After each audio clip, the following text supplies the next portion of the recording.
मागच्या कर्जमाफीमध्ये मदत न मिळालेल्या शेतकऱ्यांना सुद्धा कर्जमाफी मिळणार आहे। 2017 आणि 2019च्या कर्जमाफीतील वंचित शेतकऱ्यांना सुद्धा लाभ मिळणार आहे।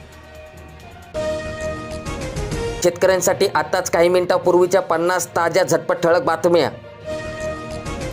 लाडक्या बहिणीच्या खात्यामध्ये एकदाच 2 महिन्याचे एकूण 3000 रुपये जमा झाले। तुमच्या खात्यात पैसे आले नसतील तर हा व्हिडिओ संपूर्ण शेवटपर्यंत नक्कीच बघा। अपात्र महिलांसाठी सरकारचा मोठा निर्णय। शेतकऱ्यांना कर्ज न देणाऱ्या बँकांवर आता थेट गुन्हा दाखल होणार। महसूल मंत्र्यांची जिल्हा अधिकाऱ्यांना आदेश। शेतकऱ्यांचे कर्जमाफ होणार, पण लाभ घेण्यासाठी तातडीने शेतकऱ्यांना हे काम करावं लागणार। राज्य सरकारने स्पष्ट केलं आहे की भविष्यातील सर्व कृषी योजनांचा लाभ घेण्यासाठी शेतकऱ्यांनी ॲग्रिस्टेक ॲपवर नोंदणी करणे आवश्यक आहे आणि या डिजिटल प्लॅटफॉर्मवर शेतकऱ्यांची संपूर्ण माहिती नोंदवली जाणार आहे। ॲग्रिस्टेक नोंदणी असेल तरच शेतकऱ्यांना कर्जमाफी मिळणार। नीट पुनर्परीक्षा 21 जूनला होणार आणि पुढील वर्षांपासून ऑनलाईन परीक्षा होणार आहे।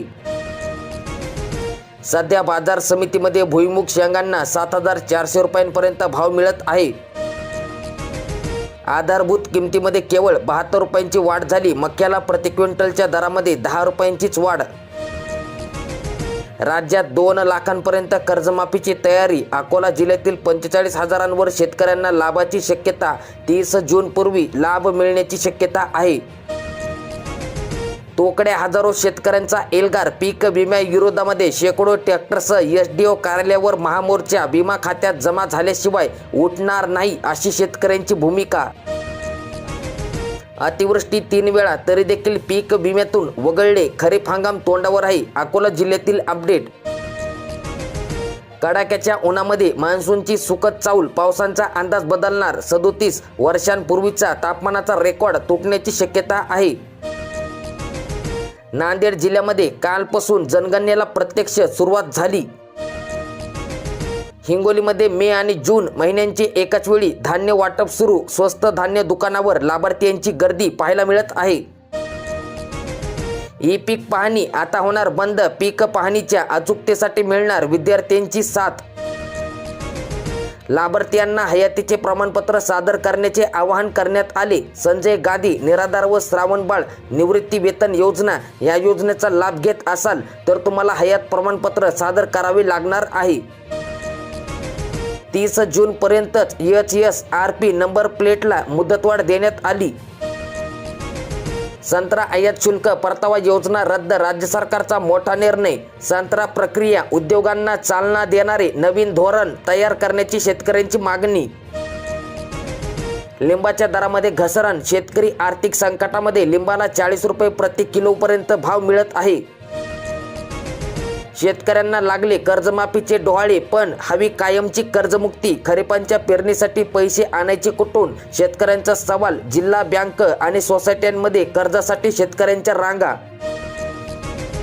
चांदी 21,000 स्वस्त तर सोन्याच्या दरामध्ये 3600 रुपयांची घट पाहायला मिळत आहे। चंद्रपूर जिल्ह्यामध्ये ओबीसी समाजाचे थाळी बजाव आंदोलन। थाळी बजाव आंदोलनाने सरकारचे लक्ष वेधले। मिनी ट्रॅक्टर व त्यांची उपसाधने योजनेमध्ये मोठा बदल। अनुसूचित जाती व नवबौद्ध घटकांच्या स्वयंसहायता बचत गटांना आता मिळणार लाभ।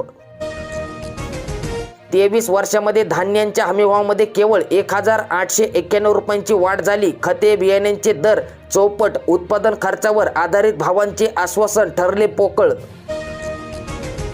मागील 2 दिवसापासून जनगणना सुरू करण्यात आली। 2027चा पहिला टप्पा सुरू करण्यात आला आहे आणि हा पहिला टप्पा 16 मे ते 14 जून दरम्यान होणार आहे। घर यादी व घर गणना यामध्ये होतील। धानाला 72 तर कापसाला 557 रुपयांची वाढ। शेतकऱ्यांची फसवणूक की दिलासा? अन्नदात्याच्या घामाची किंमत इतकीच का? महागाईचा तडका, लाल मिरचीचा ठसका। मिरचीचे सध्याचे बाजारभाव या ठिकाणी तुम्ही बघू शकतात। सामायिक सातबारा असला तरी देखील सौर कृषी पंपांचा लाभ आता मिळणार आहे। 12.35 रुपये दराने कांदा खरेदी करणार। मुख्यमंत्र्यांची माहिती। 30 जूनपूर्वी शेतकऱ्यांना कर्जमाफी दिली जाणार असे मुख्यमंत्र्यांनी सांगितले। शेतकऱ्यांचा माल संपला आणि बाजार वधारला. सोयाबीनचा दर 7,000च्या पार. हंगामाच्या प्रारंभाला विकलेल्या शेतकऱ्यांना प्रति क्विंटल मागे 2,400 रुपयांचा फटका बसला आहे. निवडणुका होताच भाववाढ. पेट्रोल डिझेल 3 रुपयांनी महाग झाले. महागाई भडकणार. जागतिक कच्च्या तेलांच्या वाढत्या किमतीचा फटका बसणार आहे. फुलाचा भाव खुलला. गुलाब 400 रुपये तर मोगरा 700 रुपये. महिलांच्या आवडीचा मोगऱ्यांचा गजरा आता 20 ते 25 रुपयांना मिळत आहे. लाडक्या बहिणीसाठी शेवटची संधी. अपात्र महिलांसाठी सरकारचा मोठा निर्णय. लाडक्या बहिणींसाठी खूपच महत्त्वाची अपडेट आहे. लाडकी बहीण योजनेसाठी ई-केवायसी करणं अनिवार्य करण्यात आले होते. मात्र ज्या महिलांनी ई-केवायसी केली नाही अथवा चुकीचा पर्याय निवडून त्यांची ई-केवायसी चुकली त्यांना या योजनेतून बाद करण्यात आले. मात्र आता लाडकी बहीण योजनेसाठी सरकारने एक महत्त्वाचा निर्णय घेतला आहे.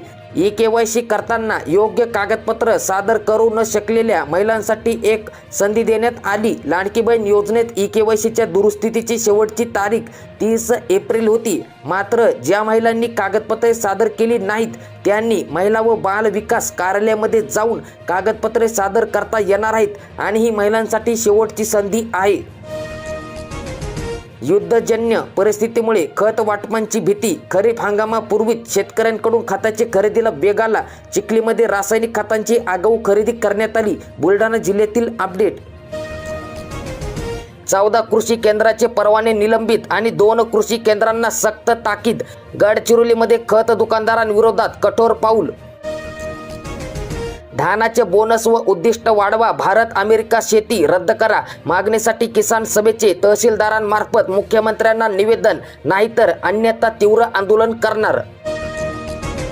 थकबाकीदार शेतकऱ्यांना दिलासा. एकर कमी कर्ज परतफेड योजना लवकरच येणार. शेतकऱ्यांना पीएम किसानचा 23वा हप्ता कधी मिळणार आणि कोणत्या शेतकऱ्यांना हप्ता मिळणार नाही. आता शेतकरी मित्रांनो, या योजनेचा लाभ मिळवण्यासाठी शेतकरी ओळख प्रमाणपत्र म्हणजेच की फार्मर ID देखील अनिवार्य केले आहे. त्यासोबतच शेतकरी ओळखपत्र आणि ई-केवायसी प्रक्रिया पूर्ण केली नसल्यास या योजनेचा 2,000 रुपयांचा हप्ता थांबवला जाऊ शकतो. तसेच आधार कार्ड बँक खात्यांशी लिंक करणे देखील गरजेचे आहे. आणि आता शेतकरी मित्रांनो, पीएम किसानचा 23वा हप्ता जुलै महिन्यात शेतकऱ्यांच्या खात्यात जमा होण्याची शक्यता अधिक आहे. पण याबाबत सरकारकडून अद्याप कोणतीही अधिकृत घोषणा करण्यात आलेली नाही. अमरनाथ यात्रा 3 जुलैला सुरू होणार. 15 एप्रिलपासून नोंदणी सुरू आहे. म्हणजेच की आजपासून नोंदणीला सुरुवात झाली. पोलिसांना कडक नियम लागू. म्हणजेच की राज्यात सर्वसामान्यांना दुचाकी चालवताना हेल्मेट घालणे सक्तीचे आहे. पण बऱ्याचदा पोलीस आणि इतर सरकारी कर्मचारी या नियमांचे उल्लंघन करताना दिसतात. त्यामुळे राज्य DGP कार्यालयाने एक परिपत्रक जारी केले. त्यानुसार दुचाकी चालवणाऱ्या पोलिसांना आणि सरकारी कर्मचाऱ्यांनी हेल्मेट घालणे अनिवार्य आहे. नाहीतर त्यांना दंड लागू शकतो. उद्या घराबाहेर पडू नका, कारण की हवामान विभागाने अलर्ट जारी केला आहे. पुढील 5 दिवस महाराष्ट्रातील बहुतांश जिल्ह्यात उन्हाचा पारा 42 ते 45 पार होण्याची शक्यता आहे. 2 दिवसानंतर विदर्भातील जिल्ह्यांना उन्हाचा येलो अलर्ट जारी करण्यात आला.